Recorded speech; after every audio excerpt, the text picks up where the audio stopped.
Assalamualaikum warahmatullahi wabarakatuh. Kami dari kelompok 4 yang beranggotakan berikut ingin mempresentasikan hasil diskusi kami mengenai kasus Bidan Wayan Agustina. Saya di sini akan menjelaskan latar belakang, yaitu sebagai sebuah profesi, setiap pekerja pasti memiliki yang namanya aturan atau etika yang menuntut kita untuk bertindak secara profesional dan tidak bertindak sembarangan. Meski begitu, masih ada saja seorang pekerja profesi yang kadang mengabaikan atau menganggap sepele hal tersebut, padahal etika adalah hal yang sangat penting dan vital bagi seorang pekerja profesi. Bukan cuma sekedar sebagai kepentingan bersama yang harus diikuti saja, tapi sudah diatur dalam undang-undang yang menunjukkan betapa pentingnya hal berikut. Setiap tindakan yang dilakukan pasti akan ada akibatnya, entah itu baik atau buruk. Dan yang berikutnya akan dijelaskan oleh Mbak Siva. Untuk selanjutnya, yaitu tujuan. Yang pertama, membantu pekerja profesional agar lebih memperhatikan di setiap tindakan yang dilakukannya dan tidak melakukan tindakan yang melanggar etik maupun peraturan yang berlaku. Yang kedua, memberi pengetahuan kepada masyarakat tentang apa yang boleh dan tidak boleh dilakukannya tindak seorang pekerja profesional agar mereka dapat menikmati pelayanan yang prima tanpa mengabaikan hak yang mereka miliki. Selanjutnya,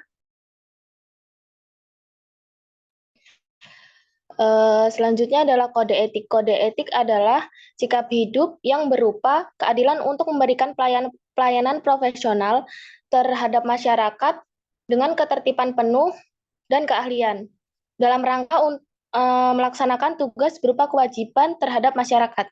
Yang selanjutnya akan dilanjutkan oleh Diki.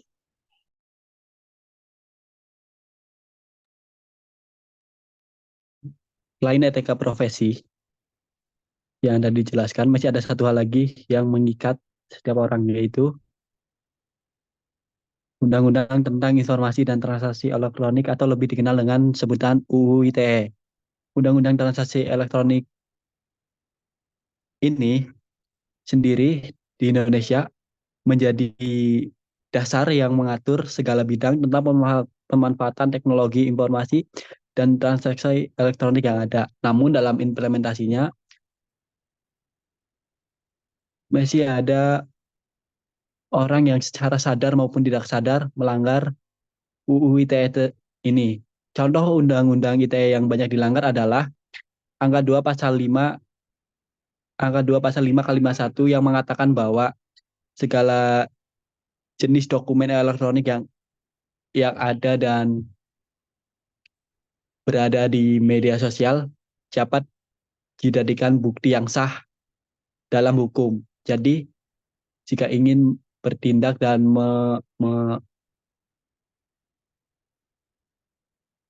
memposting sesuatu, lebih baik dipikirkan matang-matang karena hal itu dapat dijadikan bukti yang sah secara hukum jika dipermasalahkan. Selanjutnya akan dibacakan oleh Revina. Selanjutnya yaitu angka 4 pasal 27 kalimat 1. Yang dimaksud dengan mendistribusikan atau mengirimkan atau menyebarkan informasi elektronik yang dapat dihubungkan dengan video tersebut, yaitu mempublikasikan video tersebut ke dalam sosial media sehingga dapat diakses oleh semua orang. Selanjutnya akan dilanjutkan oleh Mbak Naya. Baik, yang selanjutnya adalah analisis kasus. Jelaskan secara singkat kronologi kejadian pada kasus tersebut. Jadi, pada kasus tersebut, sejumlah bidan di Kota Palu, Sulawesi Tengah, melakukan aksi joget TikTok saat seorang ibu akan melahirkan. Aksi ini dilakukan untuk menghibur sang pasien yang sedang dalam proses persalinan.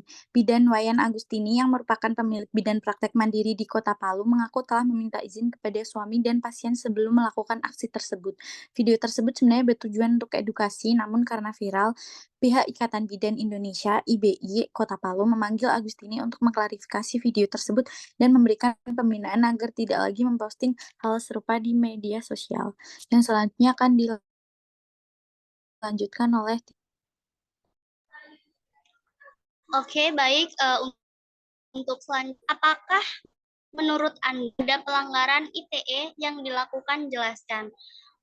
Undang-Undang ITE yang dilanggar oleh bidan tersebut adalah angka 2 pasal 5 kalimat 1 dan angka 4 pasal 27 kalimat 1, yang dimana kedua pasal tersebut mengatur mengenai privasi dan juga pendistribusian yang seharusnya hal tersebut menjadi konsumsi pribadi saja, tidak untuk disebarkan sehingga privasi pasien tetap terjaga. Nah, selanjutnya, apakah menurut Anda ada pelanggaran kode etik profesi dalam kasus tersebut? Nah, dalam kasus tersebut sudah jelas bahwa terdapat pelanggaran kode etik profesi karena aturan yang menyangkut etika profesi sudah tercatat bahwa tenaga medis wajib menjaga kerahasiaan yang berkaitan dengan privasi pasien. Nah, ketika orang menyiarkan secara langsung dalam bentuk visual, audio, ataupun grafis, ada etika profesi yang dilanggar. Karena pasien yang butuh layanan kesehatan, artinya mereka sedang menderita dan benar-benar membutuhkan bantuan. Saat dalam kondisi sulit, kalaupun tenaga kesehatan mau membuat konten tentang pasien, harus ada konsen dan tidak untuk kepentingan komersialisasi atau pribadi, kecuali hanya selama tujuannya untuk konsultasi atau mendiskusikan kondisi tersebut, kondisi kesehatan pasien dengan rekan sejawat, dokter, dan perawat. Satu-satunya aturan khusus terkait tenaga kesehatan dalam bermedia sosial, Majelis Kehormatan Etika Kedokteran Pusat Ikatan Dokter Indonesia menyebutkan dokter sebaiknya memanfaatkan media sosial untuk memberantas hoaks menyangkut kesehatan.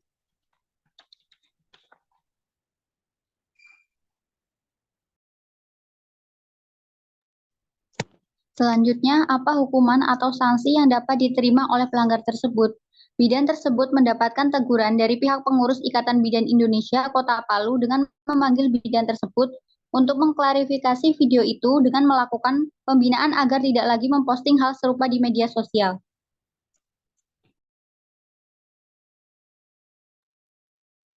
Selanjutnya, saran apa yang dapat diberikan kepada masyarakat untuk mencegah kejadian pada kasus tersebut?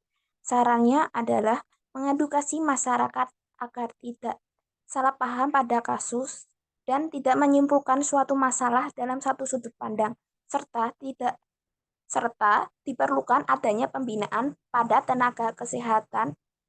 Hal ini dilakukan untuk meminimalisir hal serupa kembali terjadi. Selanjutnya,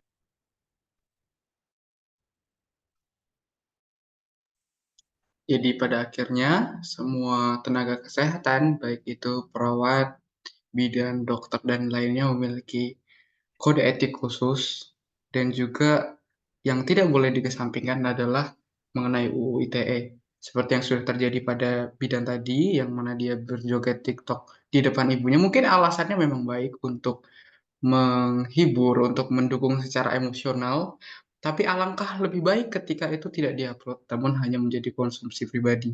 Nah, jika diupload, seperti yang sudah terjadi, bidan-bidan tersebut melanggar UU ITE, angka 2 pasal 5 kalimat 1, dan juga angka 4 pasal 27 kalimat pertama, yang di sana menyangkut mengenai privasi dan juga pendistribusian. Nah, kalau saja kasus ini dikasuskan, maksudnya kasus ini dilaporkan, bisa saja